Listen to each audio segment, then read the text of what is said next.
Dirin masyarakat muslimin rahimakumullah sekadar deui din kana dinten salah satana tirbo nya tas urang telebet kana sasi Sopar. Sasi dina sabagian ulama disebatkeun yen sasi di dinya teh Allah ngalungsurkeun panyawat. Kang urang aya pada melan nyaeta salat sunat lidafil bala dina rebo terakhir sasi Sopar. Dina tahun ieu jatuh dina kaping 4 September. Ngeten kaping 4 September ke rebo wekasan. Rebo terakhir bulan Sopar. Bapak Ibu hadirin rahimakumullah, saya campur saja bahasanya dengan bahasa gado-gado. Karena ini lagi live streaming di Pacebook Facebook ya. Ternyata yang suka menonton tuh di Kalimantan, di mana tuh ada banyak. Nah, mudah-mudahan apa yang saya sampaikan bisa dimengerti oleh yang kebetulan mengikuti live streaming di channel Facebook LDTKN Kota Bandung. Bapak Ibu hadirin rahimakumullah, sedikit kita melihat dengan khotbah yang tadi bahwa Tuan Syekh Abdul Qadir Jailani saat itu terjadi pada masa beliau itu terjadi wabah. Kalau kita dulu mungkin COVID-19 COVID yang disebut dengan to'un. Kalau orang Sunda mengartikan to'un itu bukannya sekedar wabah, tetapi itu terjemahan singkatan dari kata to'un, itu teuni. Teuni orang gelem, mungkin ya, kalau orang Jawa itu bilangnya orang gelem. Yang gak pantas, gak cocok, gak sesuai dengan aturan itu disebut teuni. Orang gelem yang tidak baik, yang tidak pantas itu disebut teuni. Jadi pada saat masa Tuan Syekh itu banyak orang yang memang kelakuannya, sifatnya, kebiasaannya itu sudah melampaui batas kepatutan dalam agama yang disebut dengan teuni. Kemudian Tuan Syekh berkata, barang siapa yang ingin disembuh dari to'un, maka makan rumput yang tumbuh di madrasah. Apa itu rumput? Rumput itu tanaman, pekerjaan yang tumbuh di madrasah. Artinya apa? Pekerjaan-pekerjaan yang ditanam, yang dirintis oleh Tuan Syekh, yang dirintis dari jauh dari madrasah Tuan Syekh. Pekerjaan-pekerjaan, amaliyah-amaliyahnya, ajaran-ajarannya, maka apabila mereka mengerjakan, mengamalkan itu, maka to'un itu penyakit sifat yang jasmania akan hilang, akan sembuh. Kita lihat di kitab Bidayah Salikin disebutkan bahwa salah satu hikmah di kerjaan yang pertama adalah anisul mutawahis atau anisul mutahanis, menjinakkan perkara yang liar. Apa perkara yang liar? Ini khayalan, ruh khayalan kita di saat berpikir ke sana kemari, tidak bisa fokus terkonsentrasi. Itu adalah to'un, penyakit. Maka apabila kita mengerjakan kalimat la ilaha illallah yang tumbuh dan disusun dikerjakan oleh Tuan Syekh, amal yang Tuan Syekh kita kerjakan, insya Allah sedikit demi sedikit to'un itu akan sembuh dalam diri kita. Yang kedua, jalur khair, membawa kepada kebaikan. Jika orang yang sudah melaksanakan salah satu amalan pekerjaan dari Tuan Syekh yang disebut dengan rumput, maka dia akan membawa kalimat itu tarikan kepada kebaikan. Jalur khair, membawa kepada kebaikan. Kalau di dalam Surah Asrar Tuan Syekh disebutkan bahwa pekerjaan syariat baik dengan ucapan ataupun perbuatan, itu terletak di dalam ruh jismani. Maka apabila ada pekerjaan yang dikerjakan oleh ruh apa yang dikerjakan oleh jasmani, maka dia akan bermanfaat dan berfaedah kepada ruh jismani.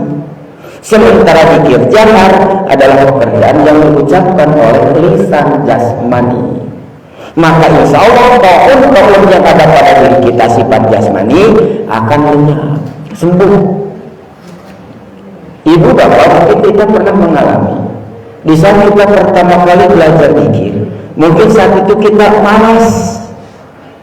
Tapi yang kita lakukan sekarang, maaf saja. Dulu kalau kita habis sholat, Allahumma, kalau imam mimpin, Allahumma antas salam, biasanya kita Allahumma lantas jalan. Sholat anda habis, jangan khair, membawa kepada kebaikan, membawa kepada perbaikan, peningkatan. Setelah kita belajar zikir, alhamdulillah, paling minimal kita duduk sejenak sesuai dengan perintah Allah dalam Al-Quran. Karena kebaikan salafat guru bahagian waktu dan alam lebih. Dan itu. Setelah kau melaksanakan sholat, maka berzikirlah kau bisa duduk, berdiri dan berbaring.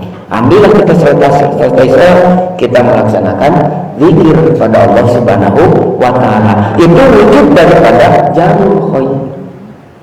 Yang selanjutnya jarul khair, bahwa di saat kita sering melaksanakan zikir jahar yang disebut dengan beruntutan dari madrasah Tuan saya, alhamdulillah tingkat kerajinan kita dalam beribadah meningkat. Mohon maaf saja, dulu kita jangankan sholat sunat yang lain, sholat rawatib aja jarang kita kerjakan. Benar apa betul? Tetapi saat kita mau belajar zikir ke pondok pesantren Suryalaya, jangankan rawatib yang orang lain tidak mengenal aja, kita selalu mengerjakan. Di saat kami subuh, kemudian berzikir sampai waktu subuh, kita melaksanakan Isra. Rasanya tidak puas kalau kita tidak melaksanakan Isra. Seperti halnya di masjid, di sini setiap malam Jumat. Setiap jam 10 melaksanakan sholat mutlak 4 rakaat, dilanjutkan dengan hajat, dilanjutkan dengan istikharah. Itu keseharian. Apabila malam melaksanakan sholat tahajud, witir dan tasbih. Dan terus itu kelanjutan setiap hari. Itu ternyata dengan kalimat itu maka jarul khair membawa kepada kebaikan. Yang kedua persoalan, kalau kita sudah berzikir tapi belum bisa membawa ke situ, ya berarti kita mungkin bukan kalimatnya, bukan pekerjaan dari Tuhan saya, tetapi kitanya yang mungkin, mohon maaf saja, makan obat harusnya 2 kali sehari umpamanya. Saya dikasih obat itu 3, isuk-isuk siji, berang 2, tilu, jengker tilu, kan dijengker sore, siji isuk, siji di berang, siji di jengker sore, kan gitu, tahu jengker putih, pagi, siang dan malam. Tetapi saat kita mengerjakan memakan obat itu tidak sesuai dengan anjuran, mungkin nggak penyakitnya sembuh, mungkin sembuh tetapi lambat. Begitu pula kita. Kalau kita berpikir ternyata perubahannya tidak begitu signifikan, berarti kita memakan rumput itu tidak sesuai dengan yang diharapkan, yang dianjurkan oleh Tuhan saya. Yang selanjutnya, hikmah zikir jahar. Himmatun aliyah, tinggi cita-cita. Orang yang belajar zikir dengan kalimat itu akan membuka dirinya himmatun aliyah, bukan orang yang lebay. Kalau kita belajar kalimat himmatun aliyah, semangat. Karena apa keyakinan semangatnya? Bahwa saya hanya ditugaskan oleh Allah untuk berusaha, sementara hasilnya bukan saya yang menentukan, hanya Allah yang menentukan. Itu orang kaya bukan generasi lebah-lebahan, orang kaya bukan generasi lebah, gering sautik status, dek semangat. Kok begini ya? Ya Allah, punya sehari-hari hidup gitu. Orang kaya tidak demikian, tapi dengan penuh semangat. Satu, himmatun aliyah. Dengan ada semangat himmatun aliyah, bahwa tidak ada yang mustahil di hadapan itu orang mereka harus punya demikian, tapi jangan halu. Beramal boleh dengan semangat, tapi jangan diiringi dengan halu, menghayal amalnya. Tapi kerjakan, buktikan. Itu di situ. Himatul a'liya. Yang selanjutnya, khotrotus samawiyah. Khotrotus samawiyah artinya mendengar guratan-guratan bahasa langit. Lain mengerti, lain mengerti makhluk atau sebutkan yang mereka. Bukan begitu, tapi bisa membaca apa yang akan terjadi dalam diri kita. Nafsu kita terbesit ini, akan terbesit ini, harus terasa, harus terasa. Sehingga pada akhirnya maksud masuk sananya apa namanya, mukasabatul qalbi, dibukakan hatinya. Lain bisa ningali batur, tapi bisa membaca diri. Oh ternyata saya itu begini, oh dalam ibadah itu begini. Kalau bahasa katanya, saya ternyata kelihatan narsis biar kelihatan eksis, kan banyak kan gitu. Dalam mangkok saat menabung harus panggung marbutnya, ayun panggung nabung. Kan karena itu narsis biar kelihatan eksis, malah binimu pengen nih kan kebiasaan ketika itu tuh. Mau aku promo mau penurian gitu teh. Miftahul ghaib bukan tentang ini. Mohon maaf, mungkin di sini ada beberapa orang yang mulai melaksanakan jaya sempurna. Ibu bapak kan tidak tahu ya dalam bentuk apa itu wujud ngantuk ya. Kalau ibu tidak tahu apa sih sebetulnya ngantuk datang, tanyakan ke Maralek. Lebih ke amalan. Jadi pada intinya ngantuk itu adalah keinginan kita yang terselip dengan nafsu. Orang yang belajar jaya sempurna 2 poin 3 poin ketika jadi gosong kita secara itu kuat. Dan datang itu si nafsu ngantuk kebaca jam segini datang dilepaskan, lepas lagi. Begitu pula nafsu kita yang terbersih dalam diri. Apa yang ada dalam diri terbuka di bawah diri seperti itu. Seperti itu. Maka dalam sikap kita sehari-hari dalam berpikir, itulah yang dikatakan kata pengasahabah, apik. Jadi merasa dalam diri yang betul-betul itu di situ. Miftahul itu. Mohon maaf saja ya. Meskipun orang dikatakan mutawakil bisa mengenali jumlah, kalau belum bisa merasakan apa yang dirasakan orang lain, nggak ada apa-apanya. Harus bisa merasakan lamun cetur di dalam bank. Jadi dia berada kupu-kupu, logo Pondok Pesantren Suryalah ya.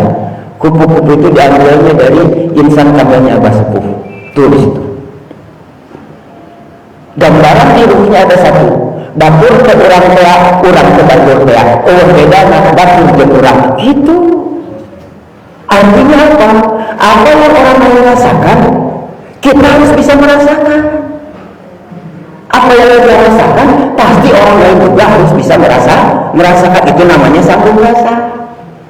Ibu bapak yang mungkin, ibu capek gawe ini, capek gawe menang-menang. Mari pas datang kamu jadi asal pangaruhnya, memang mau dapur.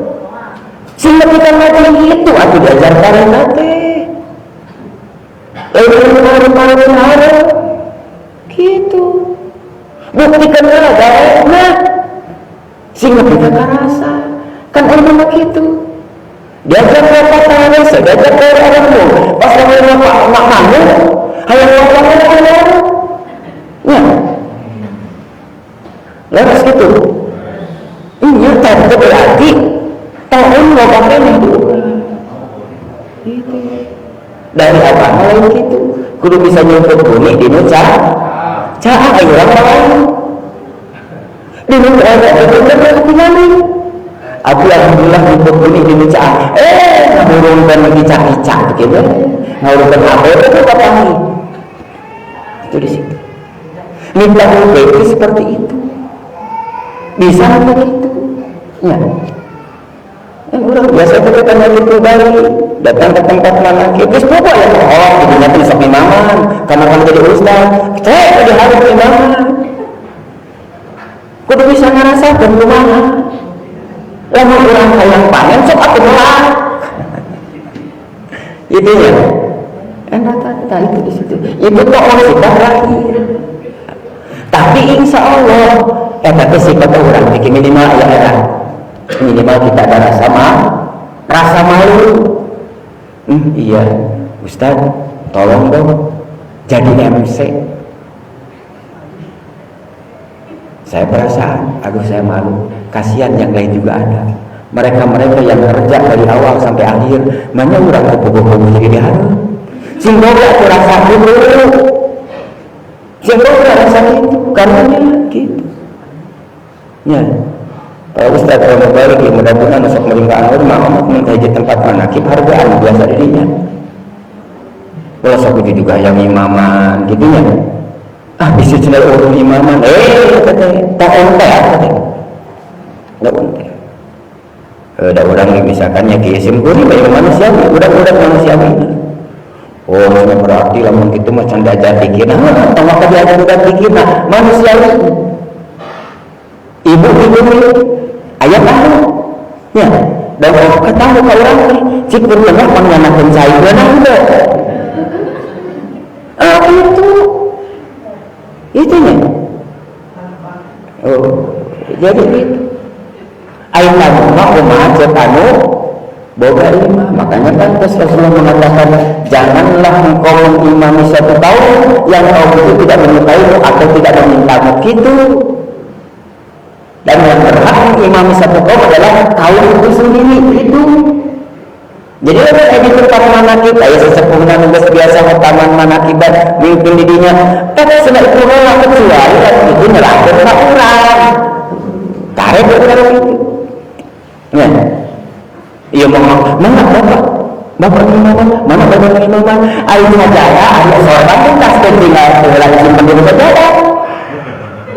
Basa-basi coy si munafik tetap gitu teh dia lamun ngomong dia pegawai teh urang tanpa sadar munafik urang teh nawaran ka batur tapi urang yang pentanda mangga dia baru imaman aya bisa itu sorban sah ya kawasan kuring atuh was pun benar ya nu ceramah ai mikir pakai orang bahasa gitu tah nyetahu itu bukan masalah lagi orang tarekat diajar kawas gituan itunya belajar tarekat himatul aliyah nyetahu sing ketika bisa membaca peluang gitulah ibu bisa dari diri kebebasan kehargaan jelas itu curi pas curi minta jak paron coba kembali bahas yang sekarang itu adalah real dan ibu jangan percaya kan gitu-gitu cek dina iklan abe enggak manusia enggak jin mantrek abe sebab dina jin gaya dengan tahan kadek si kejebak udah tahan izin gitu ya kembali itu himatul makliyah bangun koyo segala macam kabuka lamun geus kitu insyaallah era urang teh kitunya ngan aya mah anjir teh urang teh dititah aya asapna kitu nya tah kitu teh bisa cager di urang tapi eta pohon teh leungit cager mah cager kita sembuh penyakit itu kita sembuh umpamanya kita tadi selama mulai ada bertahan era dari kira sudah ngadorong dan gitu ya katakan sendiri masa berlalu Ustaz bilang pulang beneran bukan paksa gitu bahasanya begitu pulang kadang mana menyembuhkan ujung ada jadi jero jadi tahun di luar sembuh tetapi setahun itu tidak hilang ada tapi nempel tapi tidak muncul ke permukaan tetapi itu disifat masih ada. Bagaimana itu sembuhnya? Minum cair madrasah tuan saya naon dikir hobi karena itu ruh Alladzina istaqamu 'ala tariqati la'asqainahum ma'an ghadaqa. Barang siapa yang istiqomah di dalam tarekat yang mana? Dikit ibaratnya. La'asqainahum ma'an ghadaqa. Lain ibarat dia minum air yang segar dan menyegarkan. Itu. Jadi sifat ria, sifat ingin segala macam, ingin kelihatan eksis, segala macam mulai hilang dalam diri. Jika sudah hilang dalam diri, maka sifat itu hilang. Itu. Jadi mungkin fisiknya kita sembuh, tetapi kalau tidak dikuatkan dengan zikir kopi ismuzat dan di dalam yang bisa membersihkan hati, membersihkan penyakit hati, maka sifat itu tidak akan hilang, ada di dalam diri kita, tetapi tidak muncul. Ibarat kita COVID kemarin. Emang sakit itu COVID ada. Tapi kan kalau itu bukan COVID, ada vaksin kenaon virus COVID yang dilemahkan ditanamkan dalam tubuh dan muncul. Tapi di sana ada lagi virus yang datang, si virus COVID yang ditanamkan dari vaksin dalam diri kita muncul lagi, keluar panas, itu berarti ada reaksi. Kan orang begitu ya. Sigapnya orang pikir itu khusyuk. Pas tadi orang ilmu daksa ketemu cerik ini diantepelin bawa bola kemana-kemana. Berarti orang itu muncul tanpa sadar. Orang bersolat, Allahu Akbar, Bismillahirrahmanirrahim. Orang tanya, pas datang kapan kok untuk benar tahu? Wah, pisan sih ketu lautnya kau sudah ngajak hutan untuk pantai ada.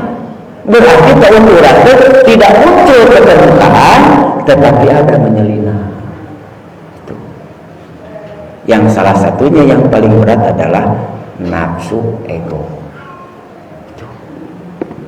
Merasa diri benar, dan itu yang paling sulit. Yang paling sulit itu. Nah itu semua bisa hilang dengan apa? Dengan ismuzat, dengan air madrasah Tuhan sih. Kalau minum air itu, insya Allah orang itu akan sembuh dan penyakit tahun itu akan hilang. Insya Allah enak. Sifat ujub, riya, takabur dan lain sebagainya, insya Allah sembuh. Digambarkan dengan apa kesembuhannya? Dengan usahanya, dengan manfaat berikutnya. Orang yang sakit sembuh dengan 40 hati, 40 hati 40 ekor kuda yang bagus. Kuda itu gambaran kehormatan, lambang keangkuhan. Ego, kalau dalam psikologi ada bukan hanya ego, tapi super ego. Kalau di dalam tarekat ada sifatnya nafsu rububiyah, nafsu ketuhanan. Itu. Nah kuda itu gambaran dulu itu begitu, bahwa dulu orang yang terhormat, pejabat segala macam, Pak alus kuda. Hari ayat lama dulu kuda bukan makan kita apa, kuda yang paling hebat. Kalau sekarang Pak hebat kendaraan. Wah kendaraan paling bawah itu baru terhormat. Satu contoh, seorang pembawa kontraktor untuk kelas miliaran ke atas datang nggak pakai keor, nggak akan dipercaya. Tetapi kalau minimal baby band, orang percaya, oh ya ini bonafid, ini pengusaha, karena dia penampilan. Nah dulu itu berubah, dan berbeda apa di saat itu untuk sembuh itu harus disembelih. Artinya apa yang disembelih? Kalau memang keangkuhan kita, ya, keangkuhan kita segala macam, ya, keangkuhan kita, keegoan kita itu harus disembelih. Itu yang gambaran dalam kurban. Dan dihuming kafir kafir aku saya ini masih Allah. Sembelihlah apa namanya pura yang ada di dalam hati selain Allah, kesombongan, keangkuhan, ketakaburan dan lain sebagainya, sembelih itu. Nah itu juga sifat kuda. Orang merasa paling pintar, ya. Kita merasa yang paling pintar, ada rasa keangkuhan karena keilmuan. Merasa orang yang paling rajin, keangkuhan rajin di situ. Maka di situ kita merasakan, nah itu harus disembelih. Anggaplah kamu Kita ditanyakan ke orang lain, kita yang lebih berilmu, tetapi kita harus menjatuhkan sendiri itu ilmu mau ditanya. Tapi yang menentukan ilmu itu tidak lain adalah keikhlasan dan amal ibadah. Ibadah seorang yang kembali sendiri. Loban ibadah senang tuh kan diterima ku Allah, tapi nu ikhlasna tuh ya berarti itu hubungannya antara manqabah yang satu dengan kuda itu adalah menyembelih keakuan. Di saat kita beribadah kepada Allah, selama akunya ada, maka Allah tidak akan ada. Di saat aku ada, engkau tidak ada. Di saat engkau ada, maka di situ aku tidak ada. Jadi lamun dina dikir aya keneh urang, nikmat cek urang, segala cek urang, berarti urang teh can dikir ka Allah. Bahkan satu teka-teki dari Abah Sepuh dalam Insan Kamil, lamun urang ngarasakeun dikir ka Allah, berarti urang can dikir. Sabab karena saku sifat urang makhluk. Dan disebut dikir malah urang wa anta mudzakir ta Allah nu dikir nama da urang teh ingat ka Allah teh diingatkeun anak ku Allah berarti urang dikir teh urang ka Allah mengingat dirinya. Urang teh dikir ka Allah teh ku Allah diingatkeun ka saha ka Allah na kana asmana. Jadi lamun urang ngarasa dikir aya keneh urangna berarti can dikir teh gitu. Ya, nah, mudah-mudahan kita semua penyakit taun yang ada dalam diri kita sedikit demi sedikit dengan istiqomah kita mengerjakan dzikir kepada Allah. Mudah-mudahan satu penyakit taun yang melanda diri kita jasmani sifat syariat mudah-mudahan oleh Allah sembuhkan. Yang kedua sifat-sifat penyakit ruhaniah kita yang menghalangi usulnya ruh kita kepada Allah, mudah-mudahan Allah sembuhkan, bersihkan hati kita, amin ya rabbal alamin.